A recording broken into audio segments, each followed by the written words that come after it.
welcome back to Watch More Movies. I am Ricky, your host, and today we will be talking about the end of summer, sadly. I like to recap quickly of some of the summer movies that came out, what I saw, recommend a couple of them. I'll be recommending some that I feel are great summer hangout movies. These are movies that you can turn on and feel like you're part of the friend group that's in the movie, or feel like you're in the summer yourself, and you really just want to be stuck in summer watching these movies. So this summer, despite missing a few that I wanted to see, it was a solid movie summer.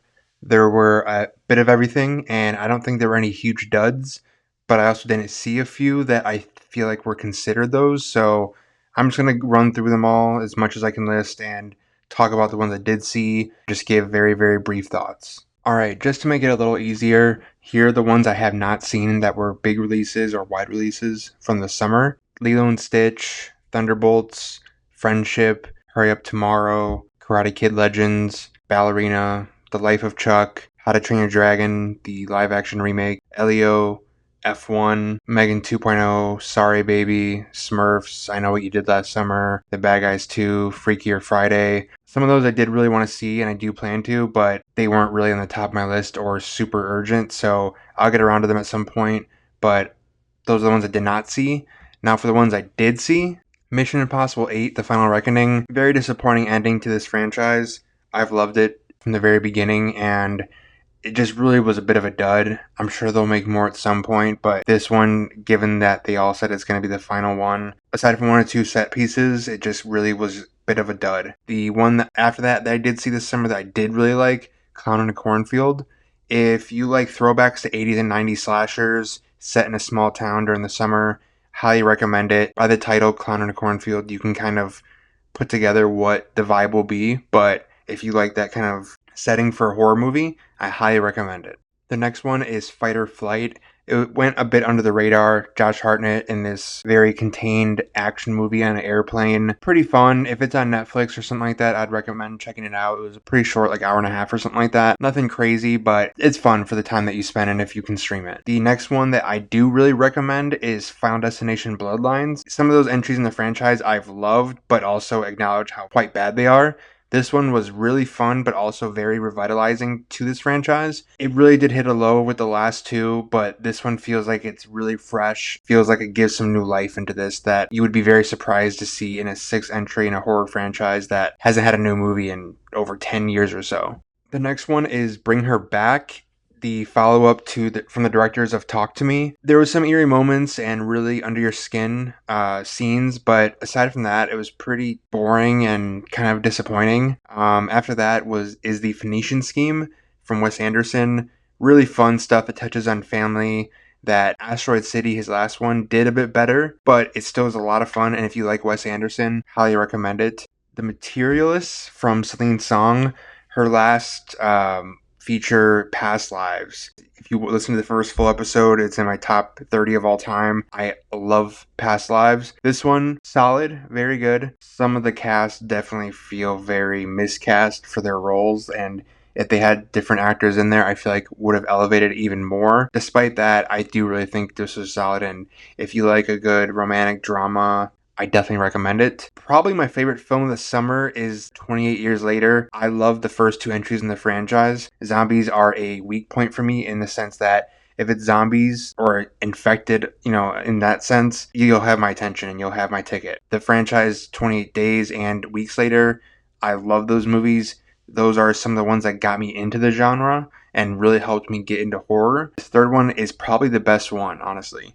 It's gripping, it's very, very emotional, much more than I expected. And there are some moments that are genuinely just heart-pounding, terrifying. Alright, another movie I saw this summer, new release, Jurassic World Rebirth.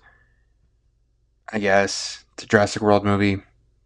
I don't really know what else to say about it, to be honest. But the next one, Superman, the new film in this new DC universe, whatever it is. I love this movie for what it is. Aside from Christopher Reeve, it's my favorite Superman. David Corenswet did an incredible job. All the cast did great. I really, really like this. And any gripes I do have are outweighed by the positives because it's a lot of fun. It's very light. It's very heartfelt. And it doesn't use humor for the sake of it. just for a cheap joke. It uses it for the moments that fit the characters or fit the story. So if you were doubtful about this one, I know a lot of people were, don't be. I strongly recommend it. The next one I saw was Fantastic Four First Steps.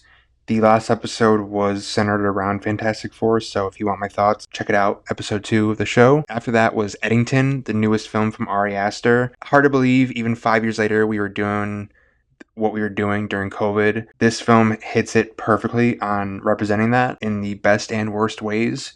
There's a lot to say about this movie, and I do have something I'm working on to kind of flesh out my thoughts on this and Ari Aster as a director. I do recommend this. It's a comedy. It's a very dark comedy, but if you don't expect anything super crazy and want to be surprised, I would recommend checking it out. It is on digital now, so. Next is Together, the new body horror film that stars Dave Franco and Alison Brie. I really dug it. The third act kind of loses its steam and tries to come off smarter than I think it even needs to be, and really is trying to be very, try to pull the rug out from underneath you. I don't think it needs to do all that. I think it could have just had the concept head on, but really fun and really cool body horror stuff in this that if you like that, recommend it. One that was pretty surprising when I saw it, I took my father-in-law, my wife, and sister-in-law to see it, is The Naked Gun. Really, really fun time to me at the movies. It's a comedy that you don't actually even see comedies much anymore in theaters, or unless it's like a independent film. But this one is a spoof movie that, again, another genre that's been dead in movie theaters for a long time. I really love this one.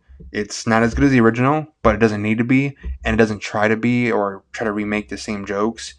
It plays at the same character quirks that the first one had and the originals, but it's a lot of fun.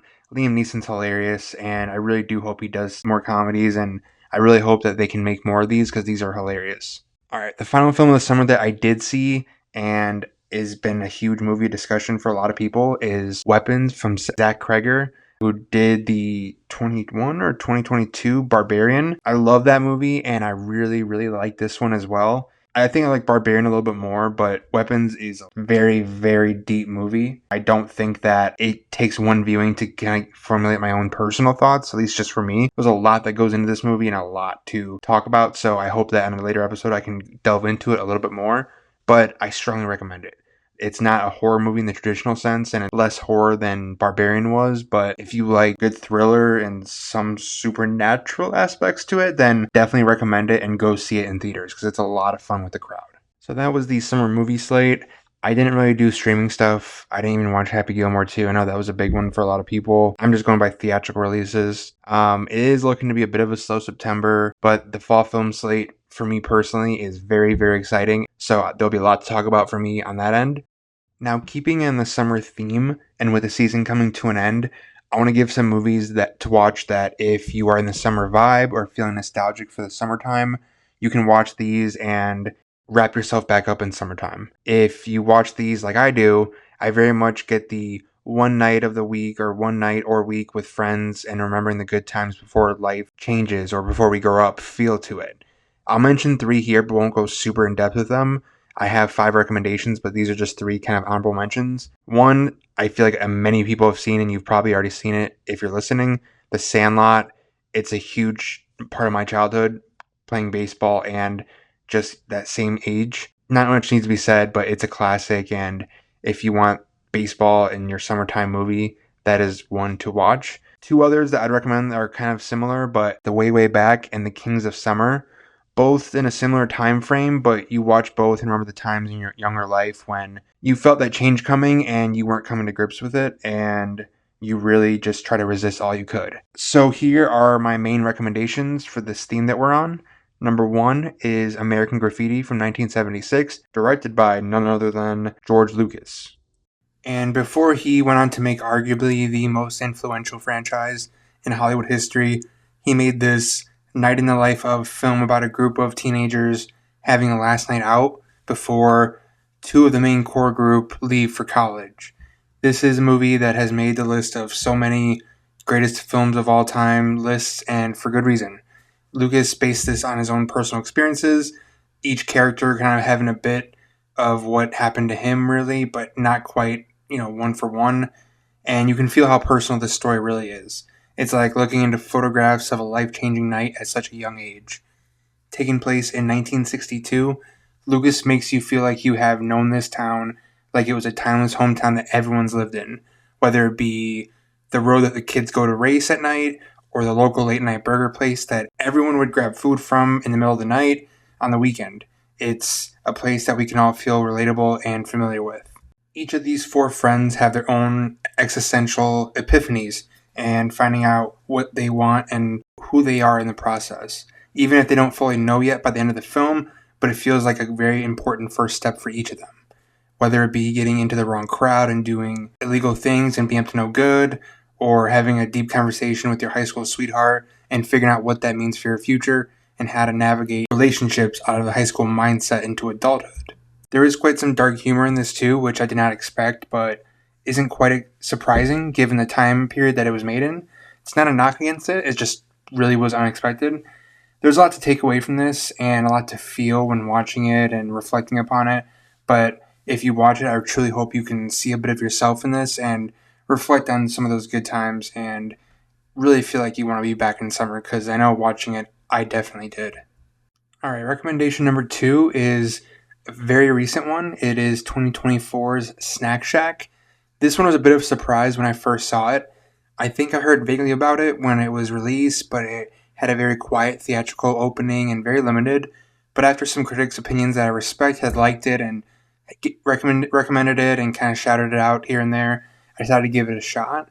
It's about two 14-year-olds who want to make some quick money one summer so that one of them can save up for college. This one is really, really special. It came out of nowhere for me, and, like I said, I heard about it, but, you hear about movies that are good, and then you just kind of put it to the side and watch it later. This one, I encourage you guys to watch it as soon as possible. This one is a lot of fun. The cast is relatively unknown, aside from Gabriel LaBelle and Nick Robinson, but even then, most people don't know who they are, and I'm sure if you're listening, there's a chance that you don't know who they are by name. It's all around, and they do what some of the more memorable summertime set movies do, which is give scenes and character work that have emotional weight to it, that shifts the story where it needs to go. Obviously, some of these recommendations don't all have a single plot line that goes through, and some of them are just really hangout movies. This one is a bit of the best of both worlds. You get the summer scenes of just pure bliss, and then you get the heartbreak at that time in our lives. Not to make it super deep and serious, because it is a true comedy. There are several bits in this, including one with the hot dog, that really are hilarious and stick with you. Another part of this that I love, that a lot of teen movies don't seem to do, is it gets the dynamic and little things about best friends down so well. They give each other grief about anything, but all the places, they all come from genuine care. They go through periods of getting in their own way of their own friendship, over ambition or over a girl, and it happens in a lot of these movies, but that tends to happen quite often at that age, so I really appreciated how they didn't shy away from that kind of thing. You can always sense their friendship never leaves, but goes through the growing up stage and goes through the growing pains. If you want a summertime fun type of movie, I highly recommend it. It will make you want to be at the pool every day this summer. It's a lot of fun, great cast, and I really hope you guys check this one out because it's a very recent one, but it's very special. Number 3 is Everybody Wants Some from 2016. It's a real treat that went really under the radar when it was released back in 2016, taking place over the course of 3 days before the new school year starts for a college baseball team. The character we get introduced to and mostly follow is Jake Bradford, but really the entire team is the main character, all with different quirks, and mostly all share archetypal traits of the classic sports jock. The first hour is a classic romp of college debauchery, going to the bar, parties, a dance scene at night, and hanging around the house with all the teammates. The second half, while some more debauchery definitely takes place still, there are 2 scenes particularly that kind of sum up what director Richard Linklater is trying to get across. One is at a punk rock concert with only 4 of the teammates, where Jake and Finn, played by Glenn Powell, talk about the different crowds and styles they try to fit into each night, and they're just trying to figure it out. The next is toward the end, where Finn is frustrated flirting with the girl over astrology signs and is interrupted by his teammates because he feels he can finally talk about something to her other than baseball, and the group herd mentality only lets be confined to what their identities have become. Both these scenes in particularly are great because they aren't just played for humor, which they are pretty humorous in their own way, but they also have something to say about that time, that sort of, like I said, group herd mentality, and trying to figure out, yourself while trying to fit into a crowd, while also trying to be your own independent person. You get this sense from several of the players when they're talking to girls or people, not as a group, and then they go back into it once they're all together. It isn't a condemnation of the lifestyle or necessarily the choice of that friend group, more of a reflection of how many people are at that stage just trying to figure themselves out.